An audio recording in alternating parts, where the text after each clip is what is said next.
back to my channel. My name is Karita, and today's video is going to be Carmen's Autism Story episode 4.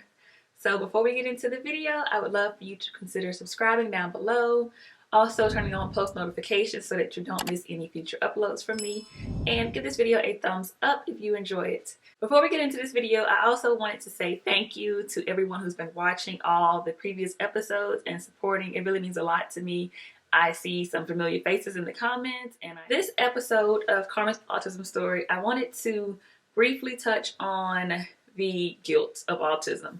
I mentioned it a little bit in episode 1 and 2, but I wanted to kind of go a little bit deeper about, how I navigated getting past her diagnosis, as well as dealing with a little bit of the guilt that I feel every parent feels when you get the diagnosis, and all the questions that kind of lead you down this path that makes you feel like it's something that you did or did not do that caused your child's diagnosis.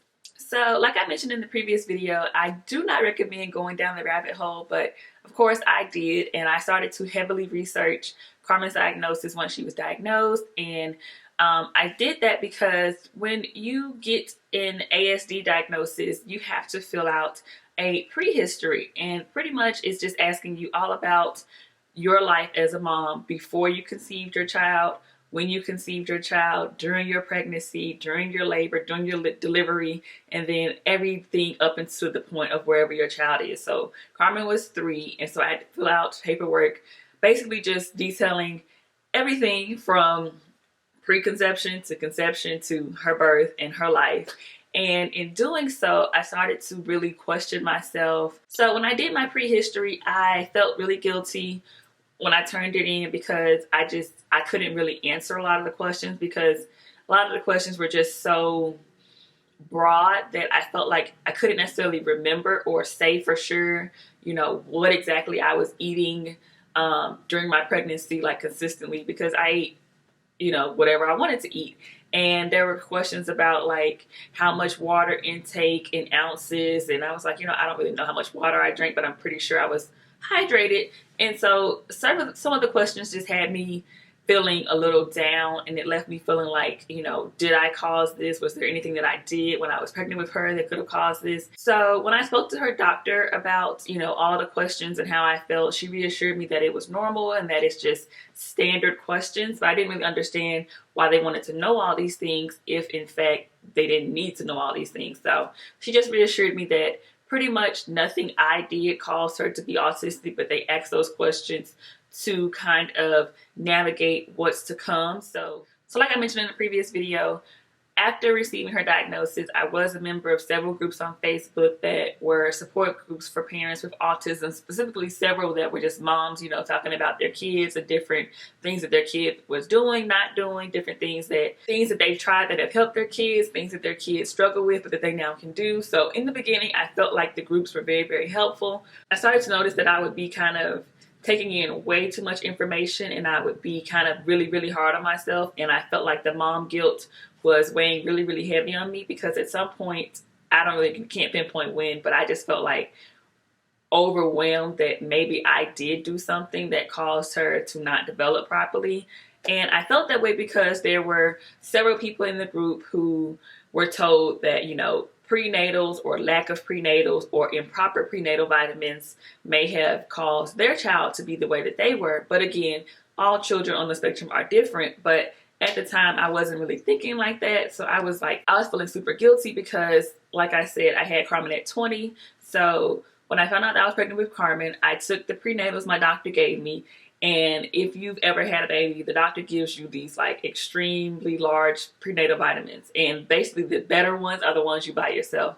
So I was taking the ones the doctor gave me, and they were super big, and they made me very, very, very nauseous. So I would take them only when my stomach could handle them.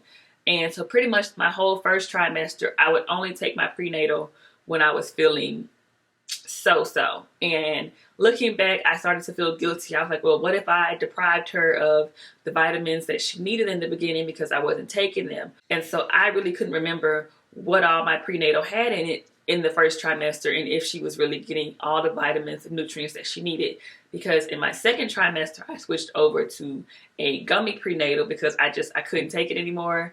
And my doctor was like, if you're not gonna take the pill, you gotta take something. So I bought a gummy one, and so that alone made me feel super guilty because I was like, dang, I don't even remember anything about my prenatal vitamins. I didn't remember the brand. I didn't remember anything about them. And of course I could have gone back into my medical records and checked. So initially I was feeling super guilty because I knew that that whole first trimester I took my prenatal about 70% of the time because I couldn't do it. And if you ever had a baby before, you know that you're pretty much very sick in the first trimester and you are just trying to keep it all together. And I was trying to keep it all together, and I was trying to still work because at that time I was still in the Army and I had to still go to work even if I felt nauseous. So I was just doing my best to just, you know, get through the day.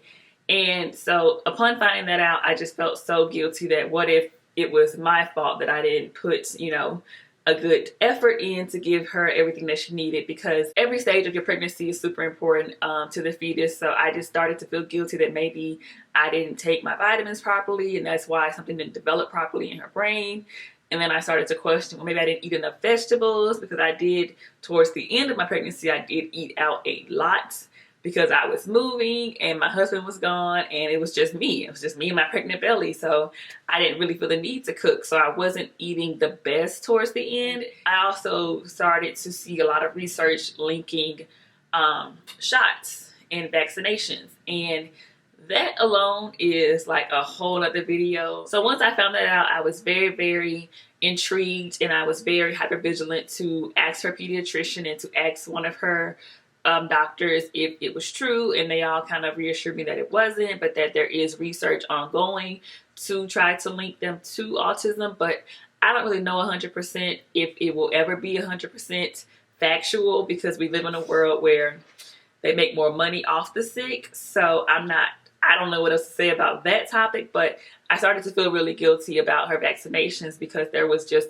so much research and so many people who had severely autistic children who felt that it was linked to their vaccinations, and that when they got vaccinations, their kids would act very different, or their kids would have rashes, etc. And I've just chosen to vaccinate her because that's what I feel is best for my child. In the world that we live in, I feel like she's safer vaccinated than not vaccinated, but that's just personally me. I can't really say when you get past the mom guilt, but I still feel like I have mom guilt now. Like sometimes when she's doing schoolwork, I feel guilty that I didn't put her in school early enough. I feel like if I had put her in school around 2 or 3 and she was going to a school setting, that she may be a little bit further ahead, because she is making great progress in school. But mom guilt and the guilt of my choices weighs on me every single day, and I don't really know when you get past that as a parent. I mean, there are things that I feel guilty about with Kelsey because she's my second born and she can do certain things, but I also feel guilty that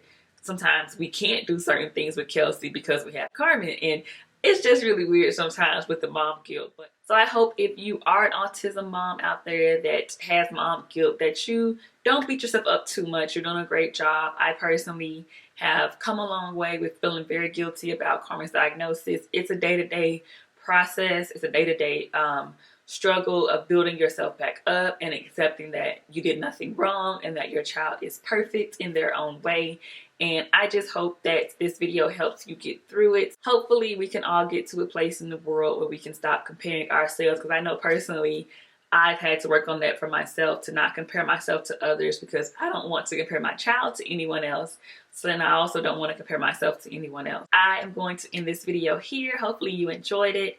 Hopefully you understood where I'm coming from with mom guilt. I know mom guilt is very hard to relate if you don't have a child, but even if you don't have a child, I'm sure you can still relate to feeling guilty about choices that you've made in your life that affect other people. With all that being said, I hope you enjoyed this video. Please be sure to give it a thumbs up, share it with someone if you did, and subscribe down below if you have not already. Thank you so much for watching, and I will see you guys in my next video.